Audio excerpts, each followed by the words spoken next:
There's nowhere else in the world, anywhere in the world, where if you found $1 million, $2 million or $10 million, that you can actually get to keep it, to do whatever you like. It's great.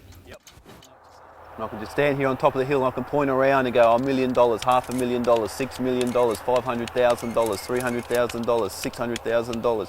Over there they found about $3 million. Around the back here, Hungarians, $300,000, $600,000, $100,000. I found $100,000 here, $500,000 over there. It's just incredible, just the money that can be in a small area. It's great. If you had a massive big bulldozer and you could bulldoze the whole lot, you'd be laughing. You can peg a claim and you might find nothing in it, but then again you might find $1 million. That's just the rush of it all, you know. That's what we're all here for. We all want the $1 million claim. We started working here about 10 years ago. Mining, I was actually finding fossils years ago. Now I'm trying to find the seam opal. The thrill of actually finding it is the greatest part. When you put all your hard work into it, you spend all your money trying to find it, you hear all the rumours of all the other people finding big opal, big money, and it just gives you this thrill, it gives you this feeling like, yeah, you know, I want to be part of it, I want to find some of this, I want to make something with myself, and touch wood, this is my lucky spot. If you come through here, we can see where the opal that I found here, there's a beautiful, big, massive seam. It's fantastic. And right here, we found $250,000 just right here. It was so thick and juicy and green, red, and every colour that you can think of. And the feeling was just the best feeling I ever had. It was, I nearly started crying. It was so emotional, working so hard just to find the opal. You don't find opal every day, but just the fever it gives you, the thrill it gives you when you have the find, the big find. Everyone wants the big find, $1 million, $1 million, but I'll take the $250,000. That's beautiful for me, mate. Meanwhile, Mark and Darren have been finding some small pieces of opal called trace, so Mark is confident some bigger pieces are just around the corner, but prefers to use a tunnelling machine rather than risk the dangers of explosives. Time for the big money today, Darren. No worries, Mark.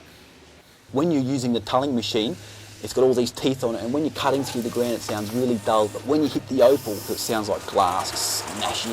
That's the sound that all miners dream about, the sound of opal. See the opal down there? Let's go and see what we can find, eh? Look at that stone, man.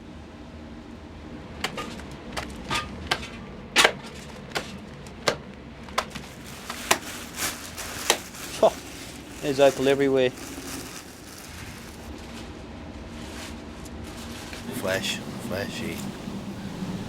Nice red. Well, Jack, I'd like to stay here and go through this crystal with you, but I think I'd better go upstairs and check that weather, mate. Yeah, right. Or we're going to end up flooded out. Yep. All right? Yeah, go and check. You be right? Yep. Keep going? Yeah. See you in a minute, mate. I'll have to get another 10 Gs.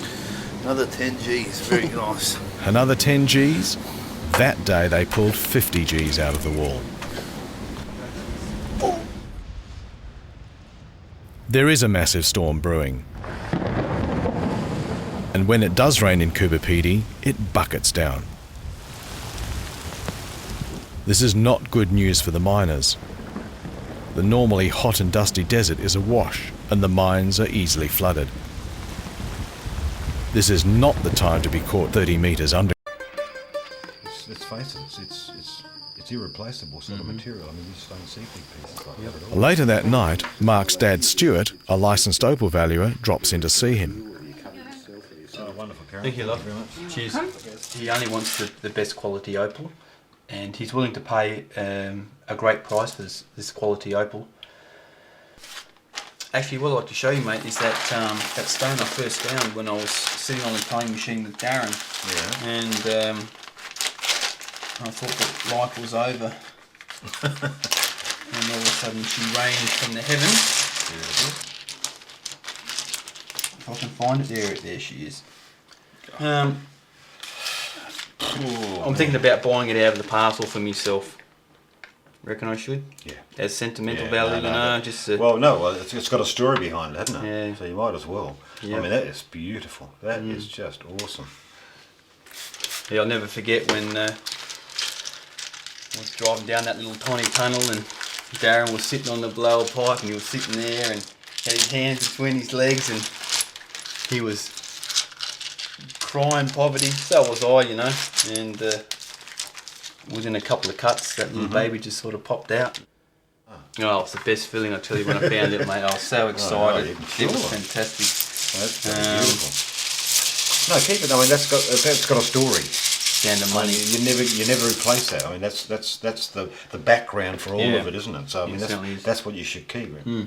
I'll make a belt buckle out of it. Give it to your mum. How much do you reckon it's worth, actually, mate? 100 carats like About 100 that? carats, yeah. Yep.